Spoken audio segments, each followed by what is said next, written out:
我叫做陳永發，人哋叫我發叔。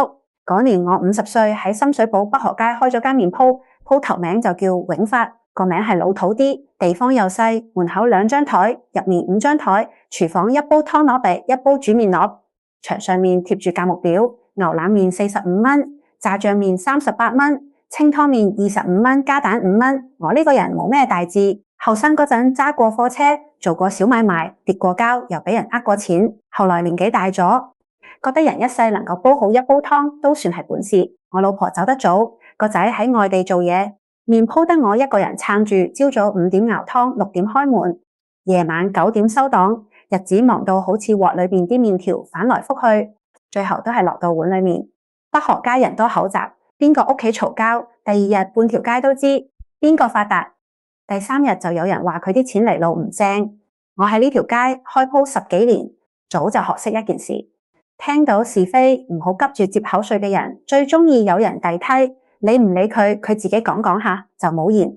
我遇到嗰個女人係一個秋天嘅傍晚，嗰日雨啱啱停，街上面濕漉漉，我正準備收檔，門口行入嚟一個女人，佢30幾歲，頭髮亂晒，衫仔到不得了，手裏揸住個舊手袋，鞋上面全部係泥。佢企喺門口冇行入嚟，先問我：老闆請人嗎？我抬頭望佢，佢塊面好白，嘴唇坤到裂開，對眼有一種好耐冇瞓好嘅疲能。我問你會做咩？佢話洗碗、拖地、揀菜都得。我話我間細鋪自己搞得掂，唔請人。佢點點頭，轉身想走。行到門口嗰陣，佢腳下一軟，差啲跌親。我即刻行過號扶一扶，佢連忙縮手話：對唔住，我問你幾耐冇食飯？佢低頭冇出聲，呢個就等於答咗我。我靚咗口氣，搣開道簾話：坐低啦。佢企住冇喐，我話唔係請人，係麵煮多咗，倒咗嘥。呢句說話我講過好多次，有啲人餓到盡頭，最驚人名抱可憐佢。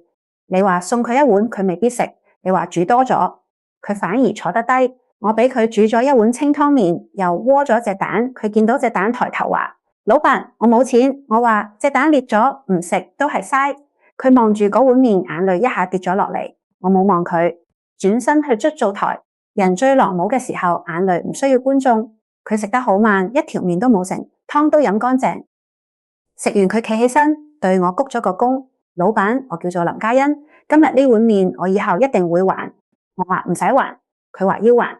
我見佢咁倔強，諗咗諗話：咁你聽朝早嚟幫手洗碗，一日包2餐飯，人工暫時冇，等鋪頭忙起嚟先再講。你願意就嚟，唔願意都唔使勉強。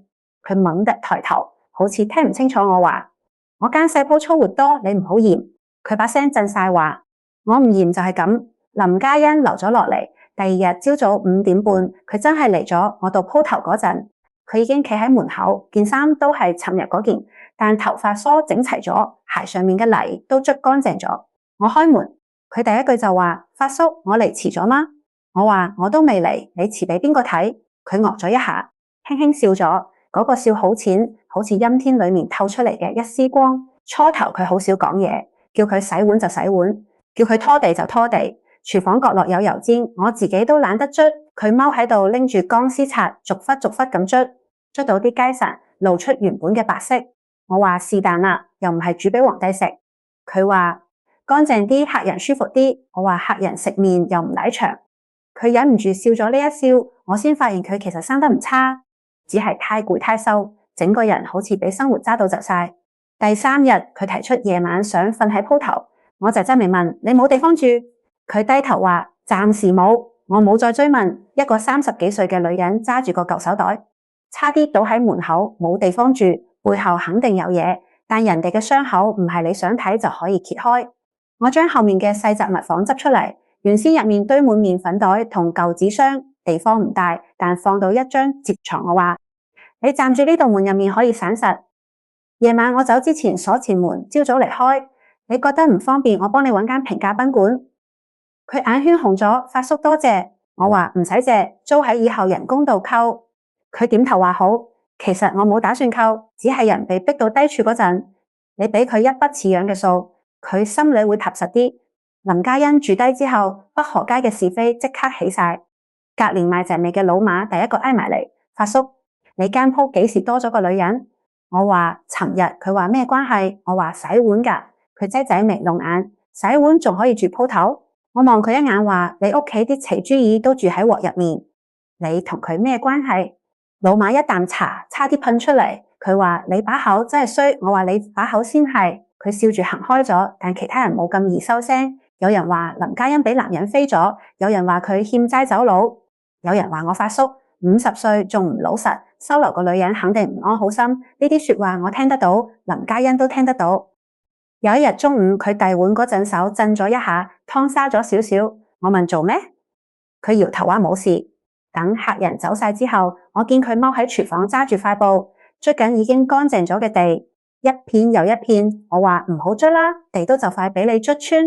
佢冇笑，我沉默咗一陣話，出面嗰啲說話你唔好擺喺心。佢細聲話，發叔，我係咪同你添麻煩？我話麻煩本身就存在，你唔嚟佢哋都可以揾第二樣講。北河街呢班人把口停落嚟會生愁，佢話，但佢哋講得好難聽。我話狗吠你仲吠返佢？佢抬頭望我，我話當然你要真係想吠都得，但唔好喺食飯時間影響生意。佢終於笑咗一下，笑着眼淚又跌埋出嚟。佢話發叔，我唔係壞女人，我心入面一酸，話我知。佢問你點知？我話壞人洗碗冇你咁認真。佢呆住，然後喊得更厲害，我手足無措，只能喺櫃台攞咗卷紙巾放喺佢旁邊。我呢世人最怕女人喊。話單咗我可以垢面黐埋，我可以換。女人一喊，我連羹喐都唔知點擺。半個月之後，林嘉欣漸漸熟習鋪頭嘅功夫，佢唔止洗碗，仲幫我記賬。我以前記賬全靠一本難簿，今日買咗幾多菜，賣咗幾多碗麵，邊個窮蘇，我都寫到好似蚯蚓爬。林嘉欣睇咗2日，忍唔住話：發叔，你呢本賬自己睇得明咩？我話大概明。佢話大概。我話扣完分。佢抿嘴笑。第2日佢買咗本新簿，將每日入貨銷售損耗分開計。我睇到頭大話，一間麵鋪搞到咁正式做咩？佢話唔計清楚，你唔知賺喺邊實喺邊。我話我知實喺客人要多蔥花。佢笑住話咁都要記。後來佢又幫我將餐牌重新寫過一次，字清楚價錢整齊，仲將幾個賣得好嘅麵放喺前面。佢話牛腩麵可以做招牌，湯底幾好，但肉片切得唔穩定。我話你都識呢啲？佢話以前接觸過餐飲管理。呢句說話令我心裏面喐咗一下。我冇追問，只係由嗰陣開始，我發現佢唔係普通洗碗工，佢睇嘢好仔細。客人坐低之後，佢先睇下台面乾唔乾淨，再睇上菜速度。外賣仔等得急，佢會預早將包裝袋排好。有老人家入嚟，佢會主動斟熱水。有細路唔食辣，佢會提我少放。佢甚至發現我熬湯嗰陣骨頭落煲嘅次序唔穩定，建議我固定時間。我口話開間細麵鋪仲要上堂，佢認真話穩定嘅味道就係細鋪嘅命。我俾佢呢句說話說服咗。1個月之後，永發麵家嘅生意明顯好咗，回頭客多咗，外賣評分都高咗。老馬走嚟食麵，邊食邊話：發叔，你碗麵近排唔對路。我問邊度唔對，佢話比以前好食㗎。我話你條友讚人，點解好似報案咁？老馬指下廚房，細聲問係咪佢幫你改？我話係。老馬多咗一聲，呢個女人有啲本事。我話叻過你整豬耳。佢話嗰個唔得，我祖傳手藝。我話祖傳到你把度有啲走偏。佢嬲到拎起筷子想撲我鋪頭，啲客人都笑。林嘉欣喺廚房聽到都笑。嗰晚收檔之後，佢主動同我講起自己嘅事。佢話以前喺一間連鎖餐飲公司做營運，由低做起，做到區域經理，管過10幾間鋪。後來公司內部鬥得勁，佢發現上級喺採購入面食回扣，仲用過期食材扮新鮮貨。佢唔肯簽名，反而俾人砌咗個責任。我真嚟問，所以你先搞成咁？佢點頭。份工冇咗行內俾人唱衰，佢老公嫌佢惹事同佢離婚，老口病咗用晒積蓄，最後都係留唔住。佢想重新揾工，但處處碰壁，最後連住嘅地方都冇埋佢講。呢啲嘅時候語氣好平，但越平我越聽得難受。一個人真正痛嘅時候唔一定大喊大鬧，有時似一煲凍咗嘅殼，已經冇力氣冇煙。我問你後悔心嗎？佢話後悔過。我話後悔冇簽名。佢搖頭。後悔自己唔夠強，要係我再強啲，就唔會俾佢哋封住打。我沉默咗好耐，最後話俾人打低唔收家，趴喺度唔起身先收家。佢望住我，我話你而家唔係起返身啦咩？雖然係喺我度洗碗。佢笑咗眼紅紅。我話你笑咩啫？我講真㗎。佢話發叔，你真係會安慰人。我話我唔識，我只係會煮麵。佢話麵都可以安慰人。我心入面一暖。第二個月鋪頭嚟咗幾個不速之客，3個男人着得幾企理，入門就周圍望。其中一個戴眼鏡嘅見到林嘉欣，笑咗一聲，真係喺度喎。林嘉欣塊面瞬間白晒。我企喺櫃台後面問幾位食麵？戴眼鏡嘅話食當然食。聽講我哋林經理而家轉行洗碗，特登嚟試客。林嘉欣細聲話：你哋出去。嗰個人笑得更響，仲擺區域經理款啦。當初你識做嘅話，邊使緊落到呢步？另一個男人話：可惜呀，林經理咁能幹，而家成身油煙味。我將手上嘅麵勺放低，聲唔大，但鋪頭一下靜晒。我話食麵可以把口字，就唔係戴眼鏡嘅。望住我，老闆，我哋同舊同事問舊，你急咩？我話問舊去第二度，唔好影響我鋪頭生意。佢話你知唔知佢係邊個？佢以前女公司殺好多錢，人品有問題。林嘉欣咬住嘴唇，隻手喺度震。我望住佢話：嘉欣入廚房，佢冇喐，戴眼鏡嘅笑住話：你睇，佢自己都唔敢睡。我行到佢哋台前，你哋點唔點麵？佢話點啊，3碗最平嘅清湯麵。我點點頭，轉身煮咗3碗麵，捧上台之後，佢夾起一塊，特登話：呢碗麵點解有陣洗鑊水味？另外2個人笑，林嘉欣面色淨白。我伸手將3碗麵收翻埋嚟，戴眼鏡嘅周眉，你做咩？我話你話有味，我驚你食壞肚。佢話錢我俾咗㗎。我將錢拍翻上台，我唔賺把口臭嘅錢。佢企起身指住我：你間爛麵鋪老闆扮咩？我話扮廚師。隔鄰客人忍唔住笑，佢塊面掛唔住，細聲威雞：你知我哋係邊個嘅人嗎？我話我唔知都唔想知。你哋而家出去唔係我報警話你哋搞事。佢話報警你嚇鬼啊！我指指牆角，鏡頭開住，你頭先講嘅說話我聽得好清楚。其實我個鏡頭只係影到畫面，收音唔多得。但佢唔知3個人僵咗一陣，最後鬧鬧哄哄走咗門臉。放翻低之後，林嘉欣企喺廚房門口，眼淚一直流。佢話：發叔，對唔住，同你惹麻煩。我話你再講呢句，我扣你人工。佢呆住我話：雖然你而家冇人工，但我先記賬。佢喊住笑咗。嗰日之後，佢更加搏命。我叫佢早啲瞓，佢話唔眼瞓。我叫佢唞半日，佢話鋪頭忙。我知佢唔係唔攰，佢係想證明自己唔係廢人。第3個月，永發麵家發生咗件大事。北河街要搞街坊美食，嘉年華區議會叫各間鋪頭報名，選出老街特色小食。我本來唔想參加，話我碗麵賣俾熟客食就夠，然後氹咩熱鬧。林嘉欣卻好認真，發叔，呢個係機會，令個湯底好，麵又穩。如果做得起一個招牌菜，成間煲可以上1層樓。我話上1層樓做咩？我又唔住2樓。佢俾我激到笑咗。最後佢硬係幫我報咗名。為咗美食節，佢設計咗一款新麵，叫做老火牛腩麵。湯底用牛骨雞殼同香料慢熬，牛腩預早炆好，再淋1殼紅油，配酸蘿蔔解酥。我食第1碗嗰陣冇出聲，佢緊張咁望住我，點樣？我話爭啲嘢。佢面色一緊，爭咩？我話爭第2碗。佢呆咗2秒先識反應，笑到要扶住張台。美食節嗰日，北河街逼滿人，永發麵家門口排晒隊。林嘉欣負責出單同控制節奏，我負責煮麵，老馬負責喺隔簾執務。佢探頭過嚟話：發叔，你條隊排得長過我嗰邊。我話因為我碗麵好食。佢話可能係你個洗碗靚女好睇。我等佢林嘉欣聽到淡淡話：馬老闆，人間雜味，如果想提升卡單價，要先將門口塊油布換走。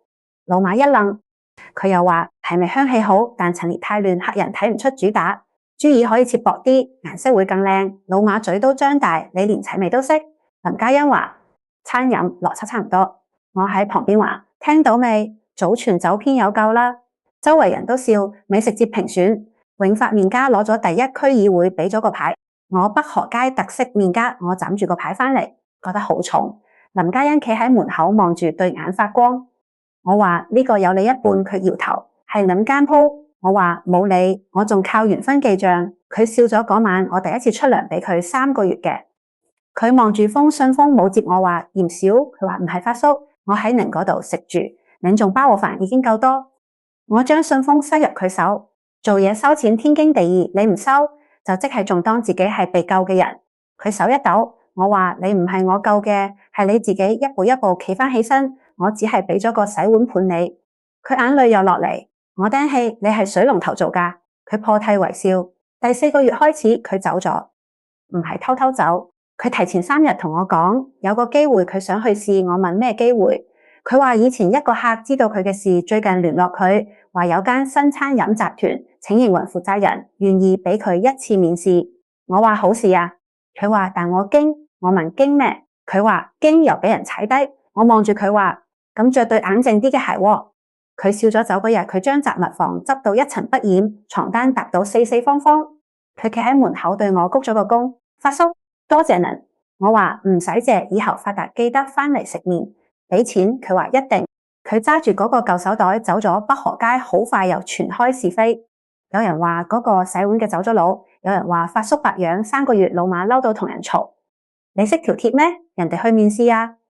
對方笑，洗碗嘅去面試咩？面試洗大盤。呢句說話傳到我耳邊，我冇講咩？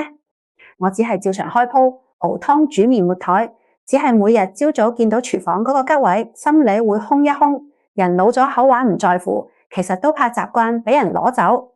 林嘉欣走後第3個星期，北河街嚟咗3架車，黑色7人車泊喺永發麵家門口，成條街嘅人都伸長晒頸。老馬從微波探頭出嚟，手裏仲揸住半隻鴨。發叔，你爭人錢啊？我話你望我好啲啦。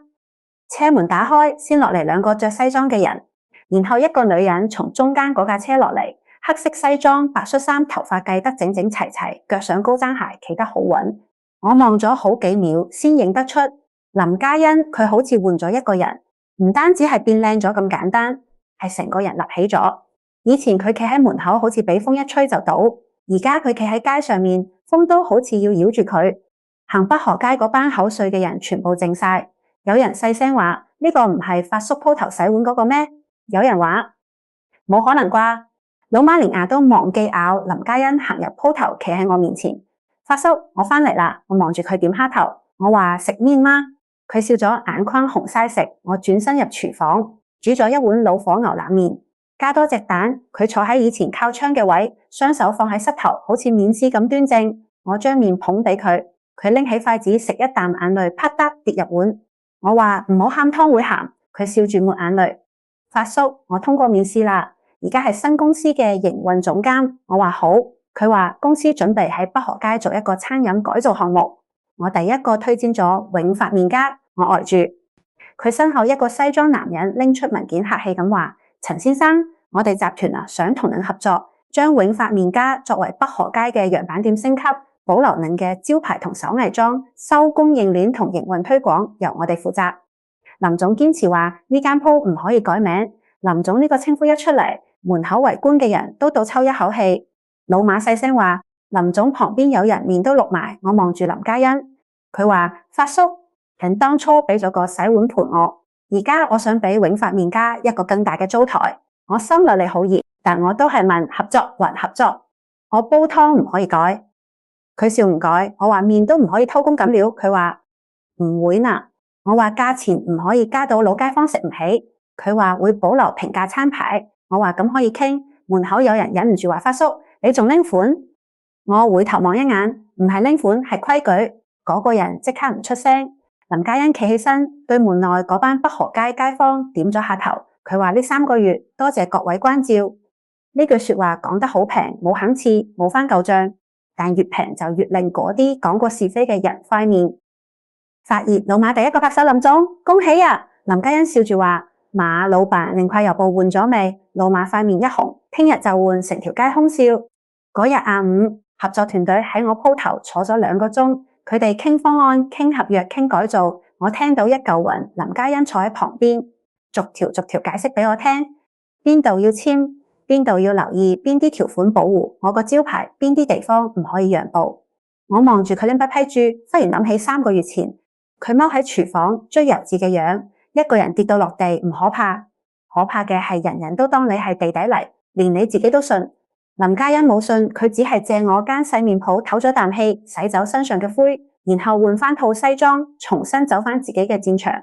嗰晚北河街好熱鬧，有人嚟恭喜我，有人嚟套近乎，有人先價咁話：發叔，當初我哋講下笑咋，你唔好擺喺心。我話我冇擺喺心，佢哋鬆口氣。我接住話嘉欣擺唔擺喺心，我唔知。佢哋塊面又僵晒。老馬喺旁邊笑到拍台。我唔係小氣，只係有啲話講出去好似刀，收返嚟嗰陣唔可以扮係筷子。林嘉欣後來專登請晒北河街所有鋪頭老闆開咗個細會，佢冇擺款話北河街餐飲要一齊好，唔係得永發麵家一間好，間間都有自己嘅味道，但衛生服務陳列價錢都要更規範。有人唔忿氣問：你以前唔都喺度洗碗嘅咩？而家嚟教我哋。間鋪一下靜晒，我正想開口，林嘉欣先笑咗，佢話係我洗過碗，所以我知一間鋪污糟唔污糟。廚房最先知，我都做過營運總監，所以我知一間鋪做得長唔長久，客人最先知。洗碗同管理唔衝突。嗰個人攞晒老馬，細聲話講得好。我話大細聲啲，老馬即刻嗌講得好。大家笑。會後老馬偷偷問我：發叔，你話我而家改仲嚟得切嗎？我話由布換先。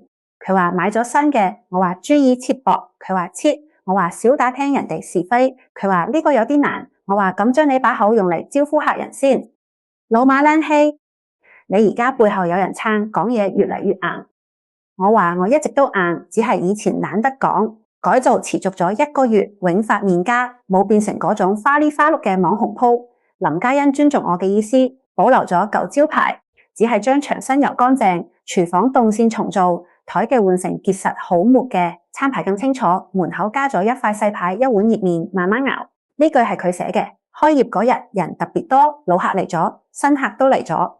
我企喺廚房煮麵，仲係嗰煲湯鍋啤，只係鍋啤旁邊多咗2個後生學徒。林嘉欣着住西裝企喺門口招呼客人，有人叫佢林總，都有人細聲叫洗碗嗰個。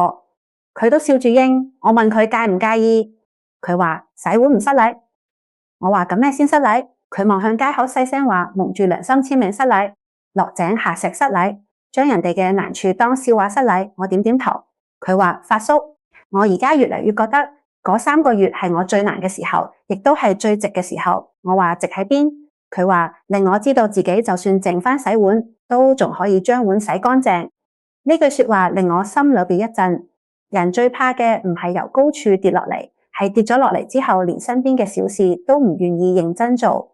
佢能夠重新企起身，唔係因為嗰套西裝，係因為佢踎喺廚房捽油漬嘅時候，已經冇放棄過自己。後嚟永發麵家火咗，唔係咩一夜暴富，但每日客人穩定，外賣又多。集團想我開分店，我拒絕咗2次。林嘉欣問我：發叔，你真係唔想做更大？我話我年紀大，睇一間煲就夠。分店可以開，但湯底同標準你哋要守住。佢話咁你做顧問？我話顧問聽落似白收錢。佢話你可以鬧人。我話呢個我擅長，就係咁。我成為咗永發麵家嘅品牌顧問。老馬知道之後酸到爆。你而家叻啦顧問。我話你都可以做審美顧問。佢話顧邊個？我話顧好理髮油煲。佢嬲到追住我成條街跑，笑到收唔到聲。半年後，林嘉欣將佢以前公司嗰幾個做假賬食回扣嘅人告咗，證據係佢當年偷偷留低嘅。佢唔係冇準備，只係嗰陣太弱，冇機會拎出嚟。而家佢企穩咗，將材料交咗俾有關部門，嗰間公司被查，幾個負責人都被處理。戴眼鏡嗰個男人後來揾過佢，唔係嚟道歉，係嚟求情。佢企喺永發麵家門口，細聲話：嘉欣，大家舊同事一場，唔好做到咁絕。林嘉欣望住佢話：絕你哋當初將過期食材送上飯台嗰陣，有諗過客人咩？將責任推到我身上嗰陣，有諗過舊同事咩？嚟我洗碗嘅地方羞辱我嗰陣，有諗過唔好做絕咩？男人面色發白，只係話你走啦，該地負責就地負責。我企喺廚房門口，聽得心裏痛快。男人走後，我捧咗碗麵俾佢。佢話我唔餓。我話慶祝黑。佢話慶祝咩？我話慶祝洗碗嘅手終於將污糟嘢洗返走。佢笑咗，笑隻笑隻又紅咗眼。我即刻話唔好喊，今日呢碗加咗蛋，喊咗嘥。佢話發叔，你可唔可以正經一陣？我話正經太攰，煮麵已經夠攰。而家北河街再冇人敢拎林嘉欣當笑話，有人背後話佢叻，有人話佢命好。我聽到命好呢2個字，總係想笑命好。佢最落魄嗰陣，差啲餓到喺我門口。佢瞓過雜物房，洗過油鑊，俾舊同事羞辱，俾成條街是非追住跑，佢能夠行返嚟，靠嘅唔係命好，係佢冇爛喺嗰啲是非入面，亦係佢喺最低處依然將每一個碗洗乾淨，呢個先係真本事。後來有人問我，發叔，你當初係咪一早睇出佢唔係普通人？我話冇，我真係冇睇出，我只係見到一個女人餓咗攰咗，就快頂唔順。佢問我請唔請人，而我咁啱有一碗麵。有時人同人之間嘅緣分就係咁簡單，你唔需要一眼睇出邊個將來會成大器，你只要喺佢最難嘅時候唔好踩多腳，能扶就扶一下，能俾碗麵就俾碗麵，能留個洗碗盤就留個洗碗盤。後來佢換翻套西裝返嚟，成條街都伸長晒頸。但我最記得嘅唔係佢落車嗰一刻，我最記得嘅係佢第一次食完碗清湯麵對我鞠個躬話，呢碗麵以後一定會還，佢還咗。唔係還錢俾我，係還俾呢條街一個響亮嘅答案。人落魄嗰陣唔好急住笑，因為冇人知嗰個踎喺廚房洗碗嘅人邊日會着住西裝返嚟，令所有睇笑話嘅人頭都抬唔穩。不過合作開頭並冇外人睇到咁順利。北河街人鍾意睇熱鬧，又鍾意貪小便宜，更鍾意口話支持，但真係輪到自己改嗰陣就打退堂鼓。林嘉欣提出要統一廚房衛生標準。第一個反對嘅就係老馬，佢口話支持，等真要換砧板換展示櫃清理廚房舊油垢嗰陣，即刻開始叫苦。佢話林總，我間蛇尾鋪開咗20年，老味道就喺舊油入面，你叫我捽到咁乾淨，味道都冇靈魂啦。林嘉欣望住佢廚房牆上面嗰層油，沉默2秒話馬老闆，呢個唔係靈魂，係歷史尋達。老馬仲幾開心，係啦，歷史尋達。林嘉欣接住話，再尋達落去，消防處就嚟考古。我一啖茶差啲噴出嚟，老馬紅都面晒。你哋2個而家一唱一和給我。我話冇，我一般單獨給你。廚房幾個後生笑到直唔起腰，笑還笑。林嘉欣做嘢好硬，佢俾每間鋪列咗整改清單，就尾鋪換展示櫃雲吞鋪重新規劃，打包台燒餅鋪家防塵罩，奶茶鋪廚房排水重做，每一項都寫得清清楚楚。點解改？點樣改？改完會帶來咩好處？有啲鋪頭老闆開始陰陽怪氣。林總而家叻啦，返嚟管我哋呢班老街坊。佢以前唔都喺永發洗碗嘅咩？而家扮專家。呢啲說話傳到林嘉欣耳邊，佢只係笑一笑。我反而有啲頂唔順。有一晚我問佢：你唔嬲？佢話嬲。我話咁你點解唔鬧？佢話鬧佢哋更加唔改。我要佢哋改完之後賺到錢，到時佢哋自然會收聲。我望住佢，覺得呢個女人真係脫胎換骨。以前佢俾人話2句隻手都會震，而家佢可以將啖氣吞返落去，變成方案。呢個比當場鬧返人難得多。第一個食到甜頭嘅竟然係老馬，佢口鬧得最河，身體倒最誠實，展示櫃換得最快。林嘉欣幫佢重新設計咗3款組合，劑珠耳加素拼，還牛展加花生家庭喺微細粉裝，仲叫佢將切好嘅樣品擺喺透明櫃入面，燈光一照，顏色比以前好睇好多。開賣第一日，老馬企喺門口嗌，結果下晝4點珠耳賣晒。佢跑嚟我鋪頭面上又喜又酸，發叔，呢個女人真係有2道散手。我話叫林總，佢話林總真係有2道散手。我話你塊郵報呢？佢話掉咗。我話掉喺邊？佢話垃圾桶。我話唔好俾垃圾桶嫌棄。老馬嬲到拎仔花生掟我，我接住就食。佢話你仲食？我話唔好嘥，成條街慢慢開始變。以前北河街食飯靠嘅係老黑同平，而家多咗乾淨穩定有人情味。林嘉欣唔俾大家盲目加價。佢話北河街唔係商場，唔可以趕走老黑，要有招牌菜，都要有平價飯。一個地方真正長久，唔係淨係賺遊客錢，都要令附近返工嘅人、老人家、學生食得起。呢句說話我特別認同。我呢世人最憎嗰種鋪頭，一裝修價錢翻倍，老街坊企喺門口望一眼餐牌就走，燈光靚咗，人情味冇咗。林嘉欣明呢一點，佢幫永發麵家設計咗2套餐牌，招牌老火牛腩麵俾想食好啲嘅客人，25蚊嘅清湯麵保留俾老客同附近學生。我問佢咁樣利潤會唔會低？佢話低少少，但長做長有。我話你而家講嘢越嚟越似開麵鋪嘅。佢話同領學嘅。我話唔好學，我容易腰骨痛。佢笑改造。第3個月北河街人流明顯多咗，週末有外區人專登嚟食麵影相，但唔嘈。林嘉欣喺入口加咗塊牌，請英食物，小影廚房員工。我問佢點解有呢個，佢話有啲人鍾意將普通人嘅忙碌當成題材，卻唔問人哋願唔願意。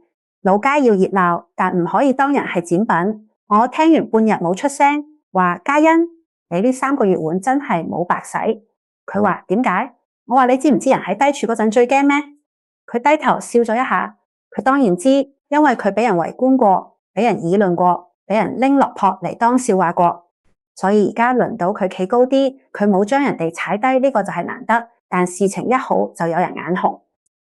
佢以前嗰間公司見到老街項目出咗圈，開始喺網上放風，話林嘉欣當年因重大失誤離職，話佢所謂營運能力係偷錢公司嘅方案，仲暗地話永發麵家食品溫泉有問題。消息傳出嚟嗰日，我正喺度煮麵，老馬氣急敗壞跑入嚟，手機舉到我面前，發叔出事，我睇咗半日字太多，對眼痛。我話你讀，老馬讀到一半嬲到拍台，呢啲唔係亂噏咩？永發要係食品溫泉有問題，我奸仔味一早升咗天啦。我話你幫我定害你自己。老馬話重點唔係呢個。林嘉欣好快嚟到，佢借住少咗面色平靜。我問佢點算，佢話發叔，您正常開鋪，其他交俾我。我話需要我做咩？佢望住我認真話，如果有人嚟採訪，您淨係講真話。我話我一直講真話。佢話所以我放心。下晝果然嚟咗2班自媒體。一個後生仔揸住手機，一入門就問我，發叔，網上話林嘉欣當年職業操守有問題，您知唔知？我話唔知。佢對眼一亮，以為捉到嘢。我接住話，我淨係知佢喺我度洗咗3個月碗，冇偷過一條蔥，冇少洗一個碗，冇令一位客人食過冬麵。後生仔又問，能收留佢係咪因為知道佢有能力，想利用佢翻身？我話我當時淨係知佢傲。佢話你唔擔心佢帶風險俾人？我話人餓倒喺門口，我俾碗麵先，風險食完先算。隔鄰幾個客人拍手。後生仔有啲身家。另一個女記者問得更尖，發叔，如果佢過去真係有問題，你會後悔幫佢嗎？我望住鏡頭話，過去嘅事該查就查，該 Dory 負責就 Dory 負責，但我唔後悔俾一個餓肚子嘅人一碗麵，要係咁都要後悔，個人真係活得太涼。呢段話放上網，我冇諗過，反而火咗，好多人開始關注林嘉欣嘅真實經歷，佢都冇躲。第二日，佢公開咗一篇長文，冇賣慘，只列事實。當年採購異常記錄，佢拒絕簽名嘅電郵，內部投訴被壓低嘅時間線，被災墳後嘅離職文件，仲有佢後來整理嘅證據，每一條都有附件。網友初初只係睇熱鬧，睇睇下風向變咗。有人話呢個邊係職業污點，呢個係幫公司頂鑊。有人話難怪佢會落魄，原來係得罪人。仲有人將佢喺永發洗碗幫北河街改造嘅嘢剪成片，標題特別誇張。落魄女經理洗碗3個月歸來，仍是王者。我見到就皺眉，呢個標題太神格。林嘉欣笑，而家都係咁寫。我話王者唔王者，我唔知，碗就真係洗咗唔少。佢笑到要扶牙。事情發酵到第3日，前公司坐唔住，先發聲明話網傳信息不實。結果林嘉欣直接將證據交俾監管部門同媒體。第5日，調查組進駐。第7日，公司幾個高層被帶走協助調查。第10日，過期食材同採購回扣問題被證實。嗰日北河街好似過年咁熱鬧，老馬揸住手機成條街跑。見到未？林總贏咗。我早就話佢唔係普通人。有人拆台。你以前唔係話佢來路不明咩？老馬面不改容，我個叫分身觀察。我喺旁邊話你個叫把口太沉滯，大家笑成一片。林嘉欣卻冇大喜大悲，佢一個人坐喺鋪頭靠窗嘅位，點咗一碗清湯麵，我幫佢加咗蛋。佢話今日唔食牛腩麵，我話今日啱食第一碗。佢明我意思，佢食食下眼淚又跌出嚟。我話今次唔怕湯鹹啦。佢話發叔叔，我老頭要係仲喺度就好。我心入面一酸，佢老頭走嗰陣，大概正係佢最難嘅時候。人最痛嘅往往唔係自己翻身得遲，而係翻身嗰日最想俾佢睇到嘅人已經唔喺度。我冇勸佢，只係坐喺對面陪佢食完碗麵。過咗好耐，佢話發叔，我想搞個基金。我問咩基金？專門幫餐飲行業入面俾人惡意陷害、臨時失業嘅人提供短期住宿、法律諮詢同重新就業機會。我話呢個大工程，佢話我知。我問點解想做，佢望住隻吉碗，因為唔係每個人都遇到一碗麵。我沉默咗。呢句說話比任何多謝都重。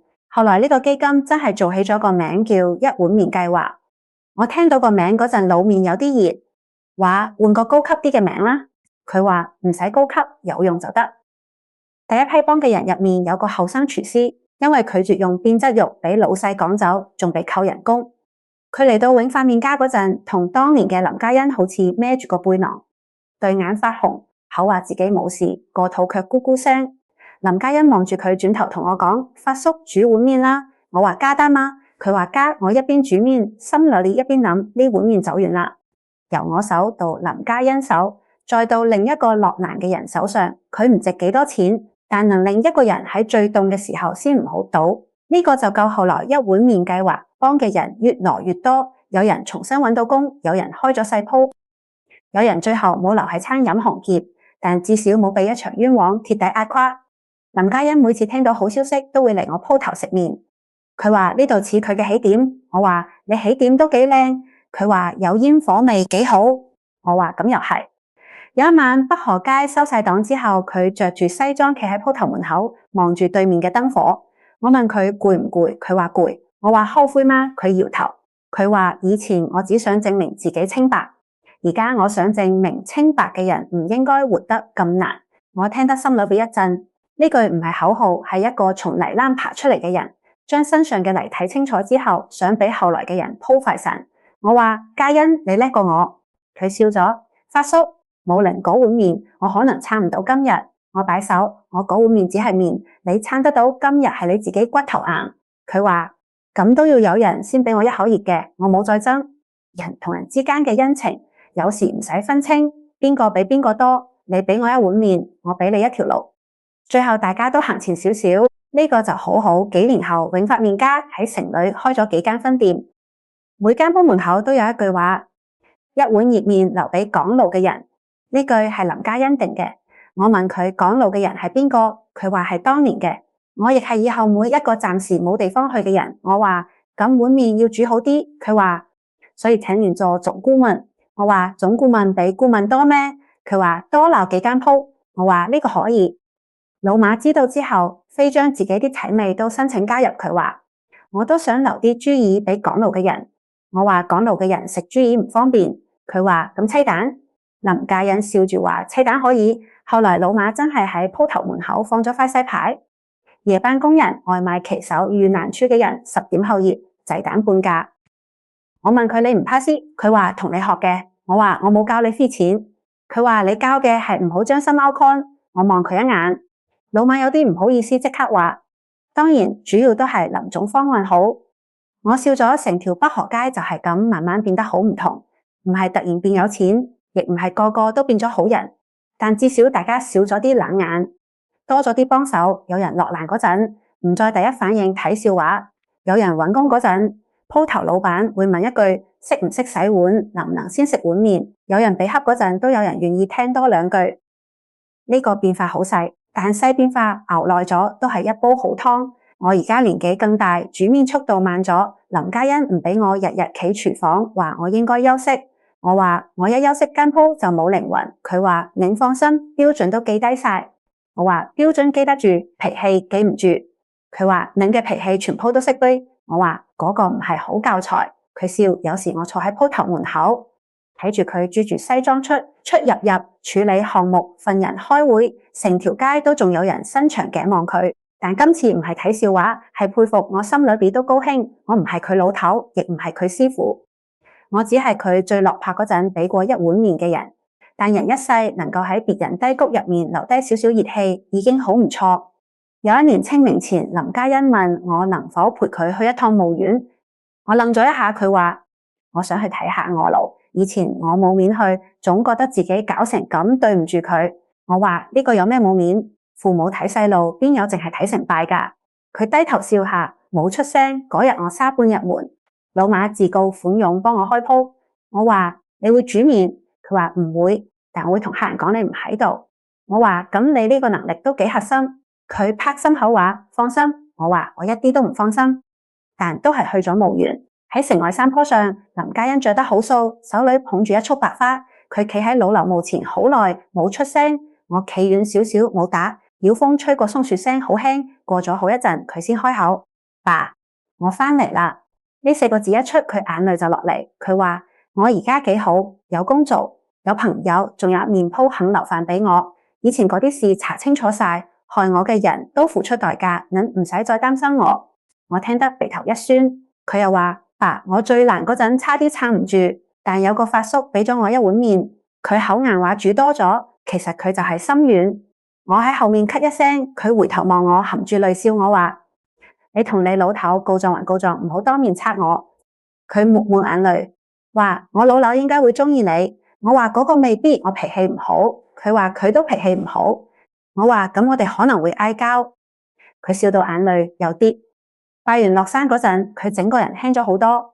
佢話：發叔，我以前總覺得翻身就係要嗰啲害我嘅人低頭，而家先發現真正翻身係可以平靜咁同我老口講，我過得幾好。我點點頭。人一世最想交代嘅，往往唔係講俾仇人聽，而係講俾疼你嘅人聽。墓園返嚟之後，我心裏都有啲變化。以前我開麵鋪，淨係諗住日子過得穩，湯牛好，麵煮熟，錢夠使，唔好惹麻煩。但林嘉欣呢件事令我明白，一間細鋪有時唔止賣飯，佢都可能係一個人跌低之後嘅臨時屋鏈。你唔使俾佢金山銀山，一張乾淨台，一碗熱麵，一個唔追問嘅眼神，就令佢唞到一口氣。由嗰陣開始，鋪頭多咗一個規矩，每晚最後一煲湯唔急住倒。如果有人好夜入嚟，身上狼冇，眼神發虛，我會問一句：食麵嗎？當然，我唔係邊個都白送，真係貪便宜嘅。我一眼睇得出，有個後生仔連續3日話冇錢，食完仲嫌麵少，第4日又嚟。我問佢搵工未？佢話冇。我話咁今日洗碗換麵？佢話我唔識洗。我話碗唔挑人。佢轉身就跑。老馬喺旁邊見到笑到收唔到聲。你而家做善事都帶格督？我話廢話，麵粉都要測督。真正困難嘅人同真正想貪便宜嘅人眼神唔一樣。困難嘅人怕欠人，貪便宜嘅人怕輸底。林嘉欣聽到我講呢句話，發叔，你可以去講課。我話講咩？佢話小麵鋪識人學。我話第一課唔好信老馬。老馬啱啱入門，聽到後話我得罪你。我話你存在感太強。佢話咁證明我重要。林嘉欣喺旁邊笑。咁嘅日子多咗，我覺得自己都後生咗少少，唔係身體後生啊，腰仲係痛，眼仲係花。煮麵耐咗手腕都酸，但心老嘅冇咁翳。以前我覺得自己呢世就係咁。一個老麵鋪老闆守住個煲守到做唔喐，而家我覺得守住個煲都幾好，煲裏有湯，門口有燈，人行到呢度可以坐低食啖熱嘅，呢個唔大但踏實。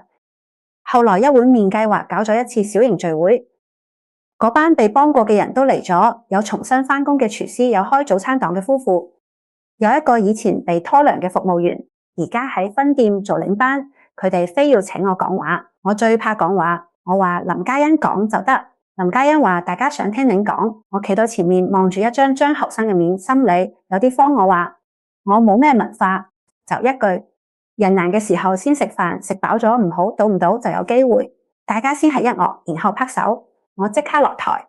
老馬喺旁邊話：你句嘢幾有哲理。我話主要係短。佢話確實符合你文化水平。我瞪佢，佢即刻躲到林嘉欣後面。林嘉欣笑住話：發叔呢句說話以後寫入計劃手冊，我唔好太土。佢話土先紮根，我冇再反對。幾年後有人專登嚟採訪我，問我當初收留林嘉欣嗰陣有冇諗過佢會返嚟報答。我話冇。記者問：咁您圖咩？我想咗半日，話我圖夜晚瞓得着。記者諗住我繼續話：一個人倒喺你門口，你明明煮到碗麵，卻實埋道門，可能冇人鬧你，但你自己心裏你會有聲。我唔想聽嗰個聲。記者沉默咗。後來報道出咗，標題都幾正經，一碗麵嘅善意熬出一條街嘅心聲。我拎俾老馬睇，老馬話標題唔錯，比你本人有文化。我話你再講，我將你從心聲入面刪走。佢話唔好，我而家都係老街進步代表。我話你係郵報改造代表。佢唔覆，但反 call 唔到。林嘉欣睇完報道，只講咗一句：發叔，您睇，您嗰碗麵真係走遠咗。我望住鋪頭門口出出入入嘅人，係走遠咗，但再遠佢都係由嗰個傍晚開始，遠啱啱停。一個女人企喺門口問請唔請人，我話唔請，然後又同佢煮咗一碗麵，人一生。好多轉折其實冇雷聲，就係一道門冇上，一個煲仲熱，一句說話冇講絕，命運就從罅隙入面走咗入嚟一碗清湯留故人。